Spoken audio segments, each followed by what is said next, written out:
Historic Preservation District. Jarrad, you're here with us tonight. Do you want to come and talk to the board briefly about... Our podium. No, we don't have one tonight. Sure. Yeah. Hi, everybody. I'm Jarrad Holbrook. I am with Indiana Landmarks. As part of the grant process, we do provide staff support to help you guys sort of walk through the process, and particularly with the preservation commissions and how that's all going to shape up. I'm here to help you figure it out, figure out what's going to be best for your community. My office is located down in Aurora, so I'm not too far away. I'm always able to answer questions for you about how it all works. So I don't know how you want to start the conversation off, but I'm happy to be here to take questions from you. I'd say let's start pretty high level. So a lot of the members haven't been in the weeds of the preservation of the Preserving Main Street grant. Part of our commitment, if you remember early on when we expressed support of the project, is that we would create a historic preservation district through the town. It's one of the conditions of receiving the $2 million.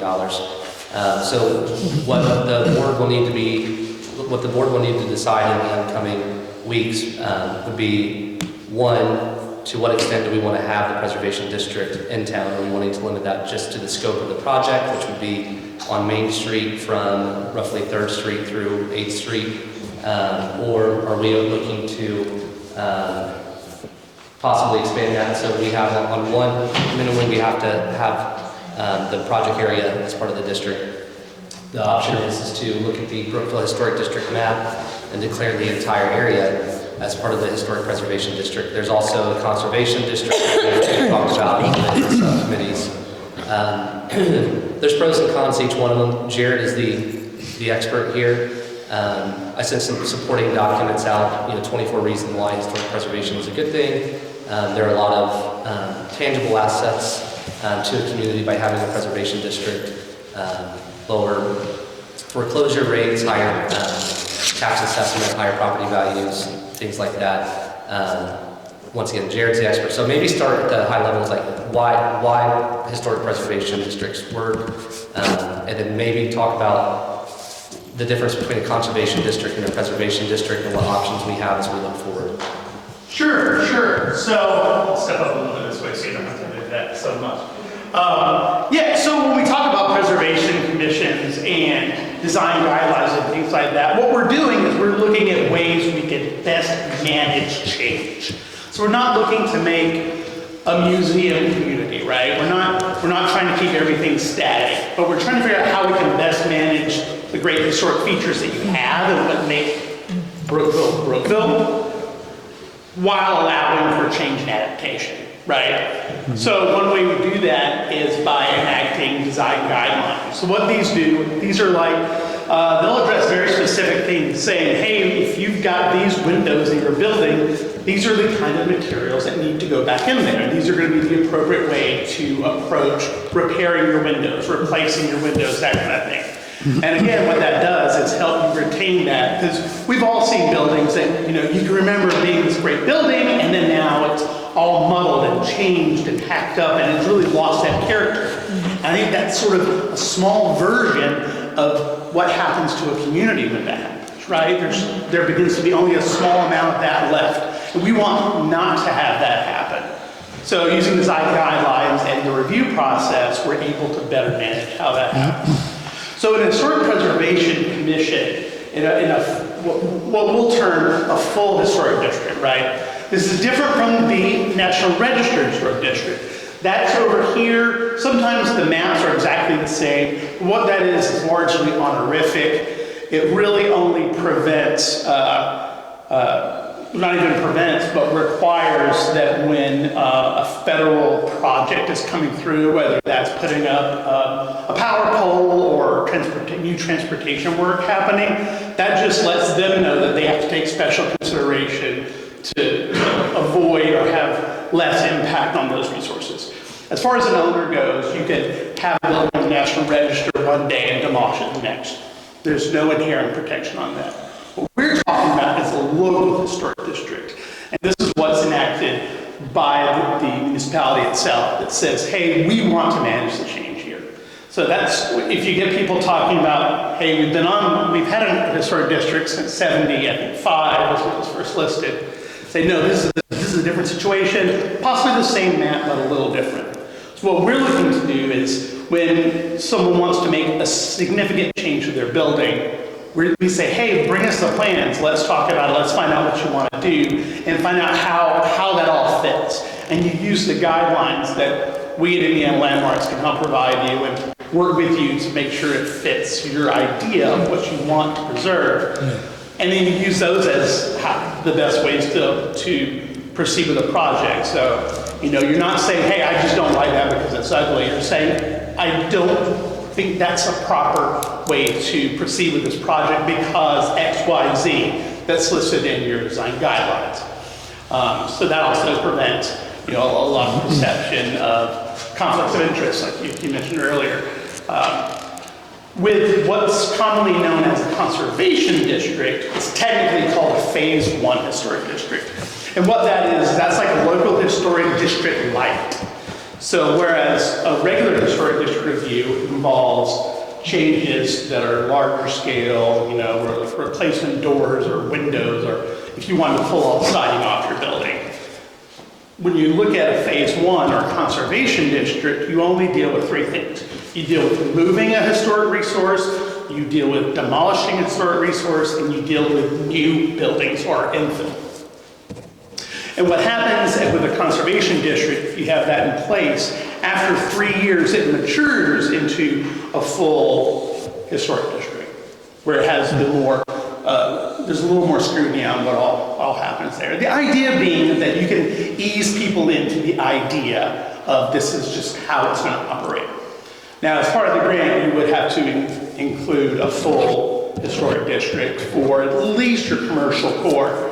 But I think something that we have tossed around is the idea of maybe also having an accessory conservation district, just so that people can see it's really it's not this onerous thing. And it also helps you all maintain a little more, there's a little more sense of we're all kind of on the same keel here, so you can't, build a 3-story pole barn right next to my great old house without having some sort of control on it, right? So that's just the big sort of process. What happens in the actuality of it is, say I have a historic house and I want to take off all of my wood siding and put up party board or like a composite wood. I would come in with a full application filled out and say, hey, here's exactly what I have, here's exactly what I want to do instead.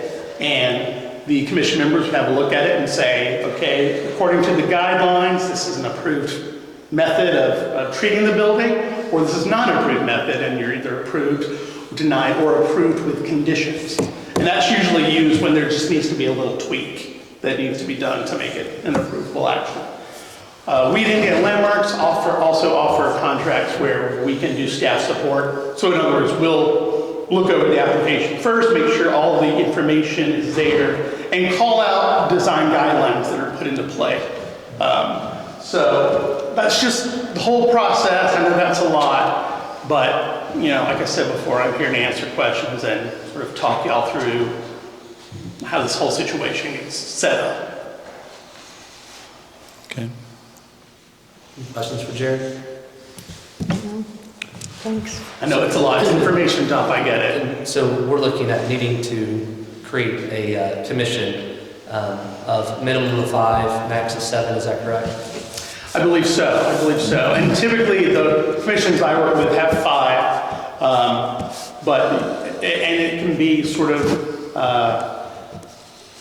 what we try to do is we try to look at people on the commission that may have some sort of insight into either construction or rehab or just even local business owners that just may understand how a building condition affects their marketing or their functionality and that kind of thing. So that's how you want to sort of pick one out and sort of select your commission. And then beyond that, then they'll go and recommend areas that should be in the historic district or the Phase 1 historic district. And then that would come before, you guys for final approval, and you would go from there and sort of begin the process of reviewing COAs and that kind of thing. So I think you might have just kind of answered it, but with the preservation district, obviously a little more restricted as far as guidelines. Did I hear it correctly? So you'll kind of bring what you consider to be a list of things, and the town or the commission, or I guess the board, whoever, will have the ability to kind of tweak that if we see fit, is that right? Yeah, so the commission itself will be in charge of reviewing them to start with, and then updating them as well. Because sometimes, I worked with a commission in Aurora that they first put in design guidelines in the 1990s.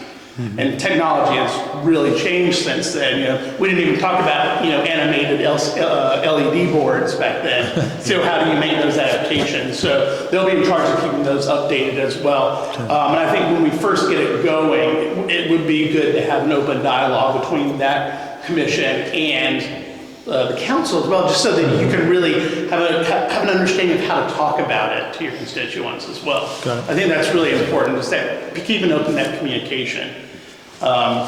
We have just developed a brand new set of design guidelines that's really user-friendly and includes a web interface as well. So property owners can go and just click, click, click, and look up and find what they need to know about their specific properties.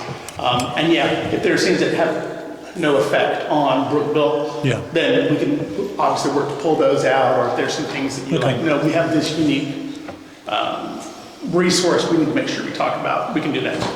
Good deal. Yeah. Thank you. And the other thing too is that if a house is, say a house is already vinyl sided over wood clad siding, and they come to the historic commission with a request, they don't have to go back a step. They can still keep their vinyl siding, correct? Yeah, exactly. Going forward, you're never going to be asked to, go back and take it back. I mean, if you've got a house from 1873 and changes were made even 20 years after it was built, I mean, my gosh, that's been there since 1893. So, I mean, you could argue that certainly has its own historicity to it. So, yeah, I mean, once it's enacted, we're not going to ask you to go back and make it a stagecoach. Yeah, common sense applies. We're not going to make anyone's life more difficult. It's sort of positive. No, that's good, but that's a good question. And this isn't like choosing paint colors for people either, things like that, right? No, I mean, certainly there are, I mean, you've, I'm sure, heard of sort of districts that do that, and some places do. I think Seaside, Florida, for instance, used to have a whole list of the colors of paint and even the picket fence shapes. You're not going to do that. No. That's not good. They're bigger fish to fry, right? So yeah, you would just not even worry about that aspect of it. Nice. Yeah, but thank you for that. Sure. Clarification. I thought I had read earlier though that, so say like along Main Street, we want the buildings that are historic. We want to keep them pretty much that way to better the community actually and draw more people to it. But you said colors of adjoining buildings is not a factor? Is that what you just said? I'm sorry. Did you say the colors of adjoining buildings, whatever color they wanted to paint, was not a factor? Color isn't something, you could certainly say, hey, we want our commission to review color. It's a jungle I wouldn't wade into, frankly, so, because it gets really complicated, and how do you make that, how do you judge? Just because I don't, when you get to colors, there becomes a lot more ability to say I just like or don't like, right? So you could do it, I would not recommend that you do that. Okay, I thought I read that where the commission would have the say. And the colors. Yeah, I would not. you ever go to Orlando, Florida, for instance, you go down the street, and I know it's not historic, you'll see a pink house, and you'll see a purple house, and they stand up like sore thumbs. So I thought that's kind of what this rule is for. Kind of like a veto power type thing where you just knock that extreme color. Well, in a large, yeah, and again, you can do like communities like Seaside did and do that. But one aspect of paint is that it's easily reversible, right? Whereas tearing off a whole side of a building is not easily reversible. Or adding a huge balcony to a building that never had a balcony is not easily reversible. Paint is easily reversible. And what you can also do is you can do it in a different way. So if you are providing grant funding for facade improvement grant programs, then you would be able to then impose it there and say, hey, maybe instead of crayon purple, we soften that purple down a little bit and mute it down, because then you're providing the incentive with the financing, right? So then you would have a little more control over that. Doing it within the HPC could be very problematic. It's possible, but I wouldn't recommend doing it. Yeah, that makes sense.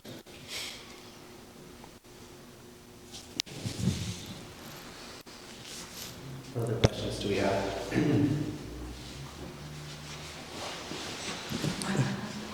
Sure. Just a reminder, what's the commission, are they in charge of deciding how much money is spent on each project? Are they the deciders? What is their job? So their role will be on an ongoing basis to issue the COAs. Right, so this commission is completely independent from actual grant money that will be given. Now, that said, if a building awarded is in a historic district, which it will be because that's part of the grant, they will have to apply for a COA to even do the work.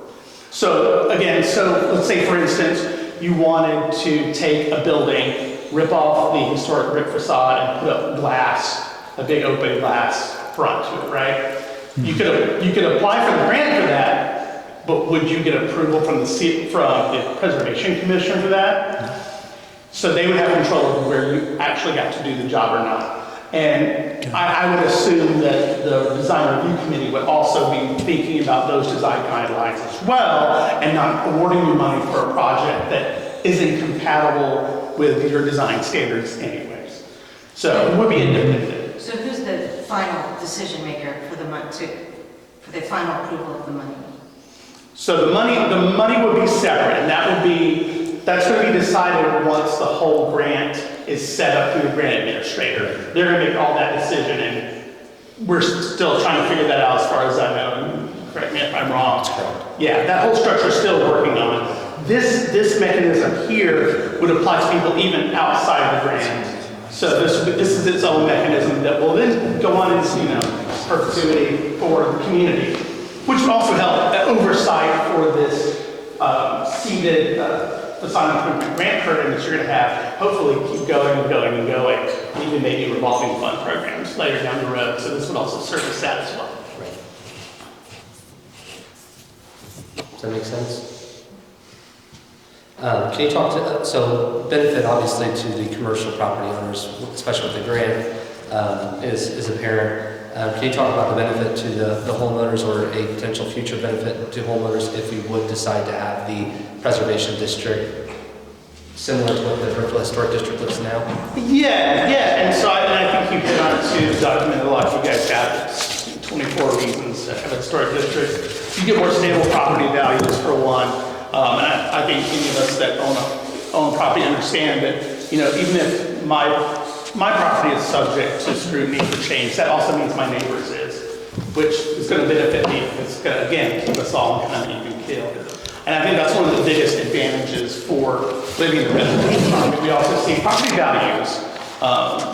Donovan Ripkema recently did a study for us in Indianapolis, including the smaller neighborhoods around it, to just judge property values in historic districts versus non-historic districts. Historic district property values were higher and rose at higher rates as well. So financially it makes sense. It's one of those things that you know, when you first look at like, oh, so there's restrictions on me, but where do I actually get the benefit? There is a benefit, it's just, it's coming in a different way, right? It's coming in elevated property values for yourself. If that makes sense. But yeah, definitely check that out. It's called 26 Reasons. 24 reasons. 24. I thought it had two more. 24 reasons to support historic preservation. And there are potential historic tax benefits to homeowners. And Yeah, absolutely. Yeah, there are other programs out there. There's tax credits that are available. There are, Okra, for instance, also has a program, the Historic Renovation Grant Program. So there are other programs out there that could be get the benefit from it. You know, and I think when you look down the road, you know, if you decide you want to expand your facade improvement grant program just outside of the commercial district, you'll have so much already in place, and that'll benefit those people obviously as well if you decide to do that. Any other questions for Jerry? Nancy, did you have anything to add? No? Great. So I think next step for the board, I talked to Tara O'Carey today. She said her recommendation would be to bring this discussion tonight, open it up for this, receive the information, let the board members go back, kind of consider the information that we received tonight, the information that you guys received as pre-reads.